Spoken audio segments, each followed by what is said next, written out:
tous, bon retour sur ma chaîne. Dans la première vidéo consacrée aux vêtements ou habits au pluriel, je n'ai parlé que des vêtements masculins. Dans cette seconde vidéo, je vais donc vous parler des vêtements féminins, des vêtements de femmes.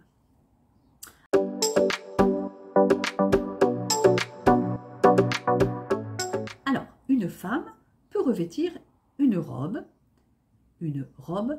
qui peut être courte, c'est-à-dire au-dessus du genou, midi, c'est-à-dire au genou ou juste en dessous du genou, ou bien longue.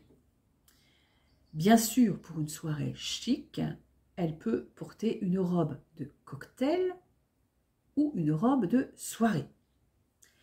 Elle peut porter également une jupe qui peut être de différentes longueurs. Elle peut être courte, on l'appelle aussi une mini-jupe quand elle est très courte. Une jupe peut être aussi comme la robe midi, comme sur cette photo, où on a une jupe midi et ample, c'est-à-dire large, ou encore une jupe peut être longue. Alors une jupe peut avoir différentes formes. On a vu la jupe ample, c'est-à-dire large, mais on peut aussi avoir une jupe crayon, comme ici, une jupe plissée, une jupe trapèze, trapèze comme ça, ou une jupe portefeuille, comme ici sur la photo, etc.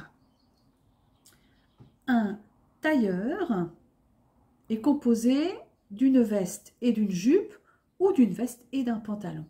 Alors on dit un tailleur ou un ensemble.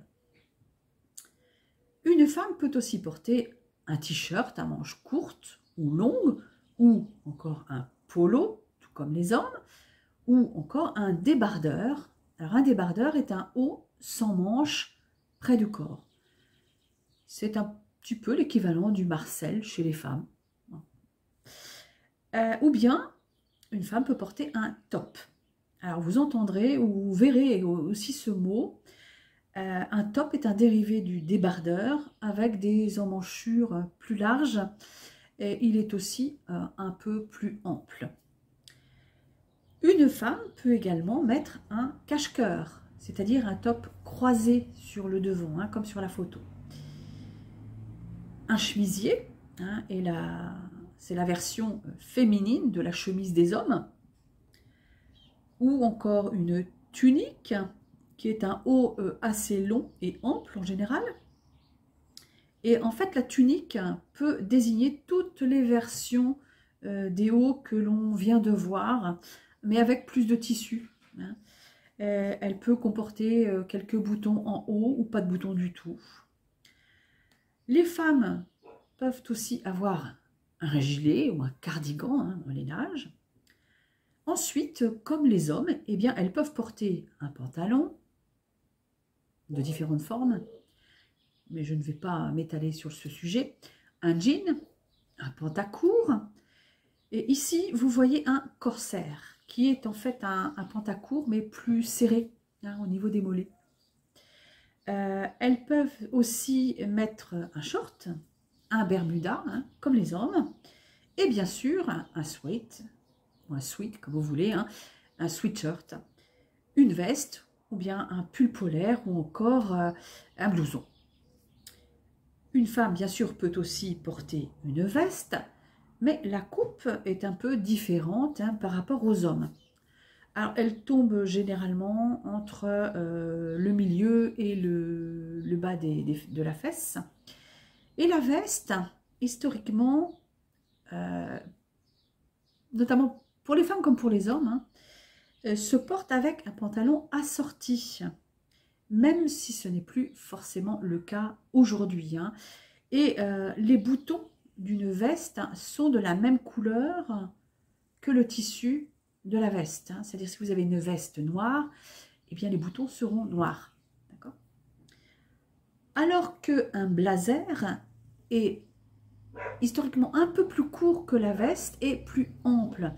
Le vrai blazer, qui est d'origine militaire, est bleu marine, même si ce n'est plus le cas aujourd'hui, et avec des boutons contrastants, hein, qui vont être dorés ou argentés. Et il se porte en général avec des vêtements plus décontractés et un pantalon ou une jupe, hein, d'une autre couleur.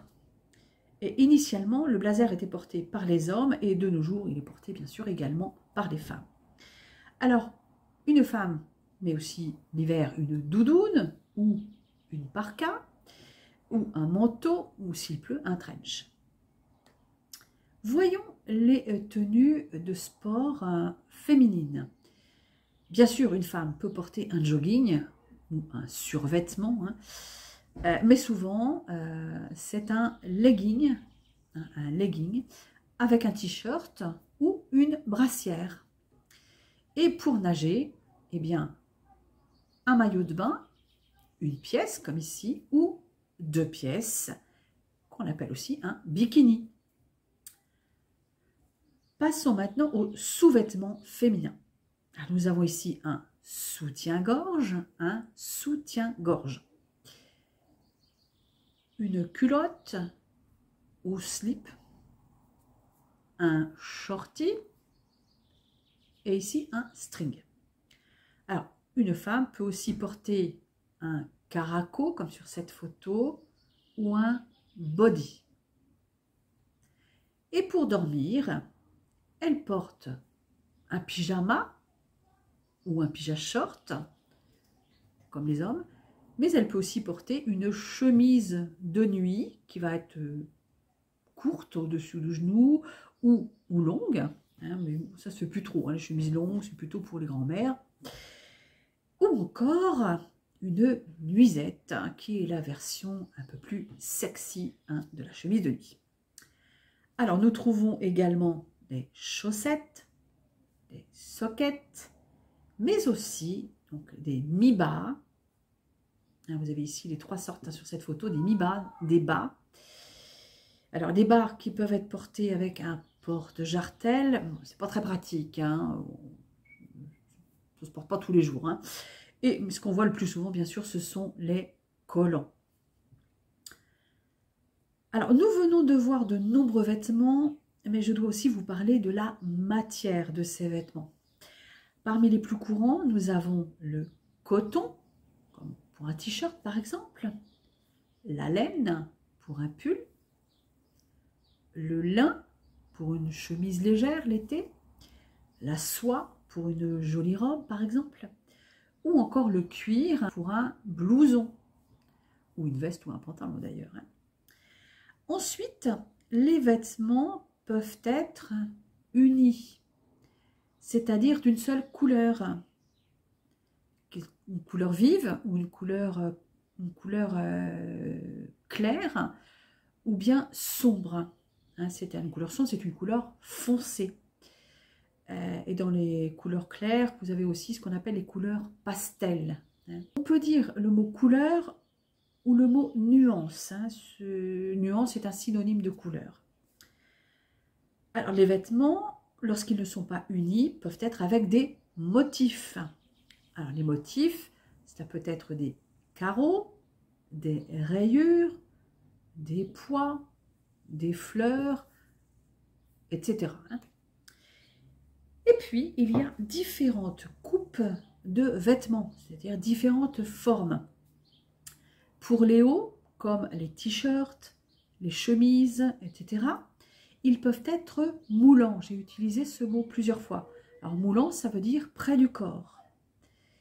Les hauts peuvent aussi être amples, c'est-à-dire larges. Ils peuvent être décolletés. Le décolleté, c'est ça, c'est le décolleté. Alors, le décolleté peut être plus ou moins profond. Alors, une robe, par exemple, décolletée, laisse apparaître le haut de la poitrine. Alors, plus ou moins, évidemment. Ou un vêtement peut être ras de cou. Alors, ras de cou, c'est à ce niveau-là, ras de cou. Et il peut être, bien sûr, à manches courtes ou à manches longues. Pour les bas, comme les pantalons, les jupes, ils peuvent être serrés ou on dit aussi slim pour les pantalons, on verrait ce mot très souvent utilisé en France. Un vêtement pour le bas du corps peut être donc moulant, ce qui revient à dire serré aussi, hein, ou large. Et il peut être à taille haute, comme vous voyez sur cette photo, ou à taille basse. Hein, c'est le cas des pantalons. Hein. Voilà, c'est tout pour cette deuxième vidéo, consacrée donc aux vêtements masculins et à des généralités sur les vêtements. Je vous donne donc rendez-vous pour la troisième vidéo qui sera consacrée aux chaussures et aux accessoires. À bientôt!